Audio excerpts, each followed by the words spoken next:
আসসালামু আলাইকুম। আশা করি সবাই ভালো আছেন। তো বর্তমানে আমাদের অঞ্চল বলতে আমি যেই ফরিদপুর বিভাগ করা হয়েছে, এই ফরিদপুর বিভাগীয় অঞ্চলে বিশেষ করে ৩ টা জেলায় ফরিদপুর, মাদারীপুর, শরীয়তপুর। এই ৩ টা জেলায় একেকটা জেলা একেকটা জেলাকে বিভাগ বলে দাবি করছে। শরীয়তপুর তারা ফরিদপুর বিভাগে যেতে চাচ্ছে না, তারা ঢাকাতেই থাকতে চাচ্ছে। আবার আমাদের মাদারীপুর অঞ্চলে দেখতে পাচ্ছি এরা ফরিদপুরে অনেকেই যেতে চাচ্ছে না, এরা ঢাকাতে থাকতে চাচ্ছে এবং অনেকে মাদারীপুরকেই বিভাগ নতুন বিভাগ বানাতে চায়, এর জন্য আন্দোলনে নামতেও রাজি আছে।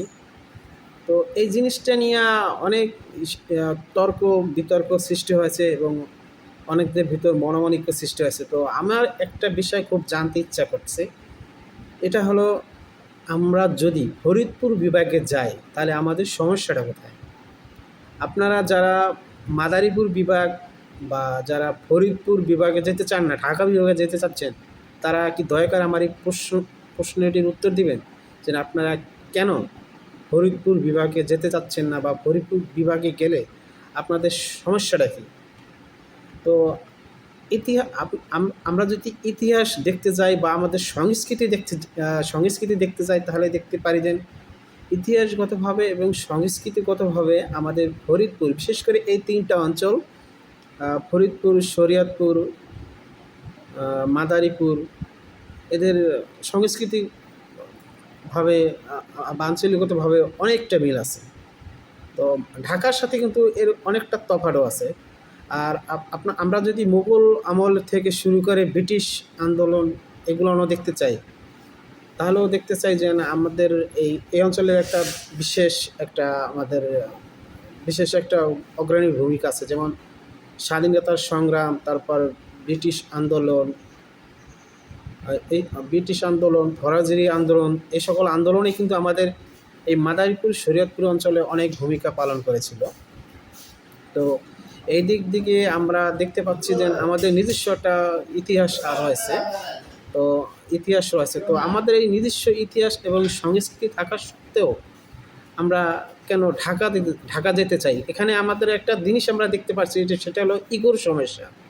আমাদের একটা মারাত্মক রকমের ইগোর সমস্যা আছে। ইগোর সমস্যাটা কি সেটা বলি। আমাদের আঞ্চলিকতা বা আমাদের সংস্কৃতি এটা হচ্ছে গিয়ে বরিশালের সাথে বলা যায় 70% মিল আছে। আর শরীয়তপুর, ফরিদপুর, মাদারীপুর, এই ৩ টা দেশের সংস্কৃতি বা আঞ্চলিকতা আমাদের বলা যায় যে 95% মিল আছে। তো আমাদের এই আঞ্চলিকগুলোতে মিল থাকা সত্ত্বেও আমরা ঢাকা ভিতর যেতে চাই, কারণটা কি জানেন? এখানে একটা ইগোর সমস্যা আছে এবং অনেকে এটা মানে একটা স্ট্যান্ডার্ড লেভেলে নিয়ে যাচ্ছেন কেন? আমরা ঢাকাইয়াভাবে পরিচয় দিতে আমাদের ভেতরে একটা অন্যরকম একটা গৌরব ফিল করে। মানে বরিশাল্লা বা ফরিদপুরিয়া বা শরীয়তপুরিয়া, মাদারীপুরিয়া, এই যে একটা এটার অনেকে হেয় মনে করে বা একটা ছোটো বংশীয় এই ধরনের মনে করে। তো এর জন্য অনেকে ঢাকাইয়া পরিচয় দিতে চায়, যেন আমরা ঢাকাইয়া এরকম পরিচয়। কিন্তু আসলে কিন্তু ঢাকা বিভাগ বা ঢাকাইয়া এই পরিচয় দিয়ে আপনারা যেন আলাদা একটা সুযোগ পাচ্ছেন, ব্যাপারটা কিন্তু তাও না। আর বরঞ্চ আমি দেখতে পাচ্ছি যে ফরিদপুর বিভাগ হলে আমাদের বেশি লাভ হয়, কারণ ফরিদপুর থেকে আমাদের মাদারীপুর অঞ্চল 20 থেকে 30 কিলোমিটার দূরত্ব। আর ফরিদপুর অঞ্চল যদি আলাদা বিভাগ ঘোষিত হয়, তাহলে আমরা এখানে আলাদা ধরনের বাজেট পাবো, আর আলাদা ধরনের জনবল নিয়োগ হবে। ফরিদপুর অঞ্চলে একটা শহরায়ন হয়ে যাবে, ওখানে বাসা বাড়ি হবে, ওখানে বিভিন্ন অফিস হবে। আমরা আগে যেমন ঢাকায় সরকারি চাকরিজীবীরা ঢাকা কেন্দ্রিক বেশিরভাগ, এখন এখান থেকে ফরিদপুরে হবে, ওখানে বাসা বাড়ি হবে। এখন এখানেও দেখছি যে অনেকে ঢাকা ঢাকার মানুষকে বাসা ভাড়া দিয়ে অনেকে স্বাচ্ছন্দ্য বোধ করবেন, আবার ফরিদপুরের মানুষকে বাসা ভাড়া দিয়ে অনেকে স্বাচ্ছন্দ্য বোধ করেন। এইসব ইগো নিয়ে কোনো লাভ আছে? একটা অঞ্চলে মানুষে 2 টাকা বেশি কামাই করুক, কিন্তু আপনার সমস্যাটা কী?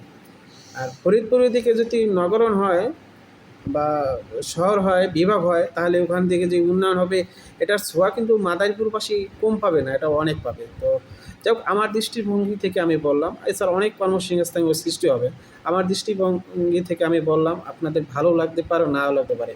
তবে আপনাদের যেটা ভালো লাগে সেটা তুলে ধরার অনুরোধ রইল, আর যেটা খারাপ লাগে সেটাও তুলে ধরার অনুরোধ রইল। যে ফরিদপুর বিভাগ হলে আপনার সমস্যাটি এটা তুলে ধরে তুলে ধরতে পারেন কমেন্ট বক্সে। আর ঢাকা বিভাগ হলে আপনার সুবিধাটা কি, দয়া করে কমেন্ট বক্সে তুলে ধরতে পারেন। ধন্যবাদ।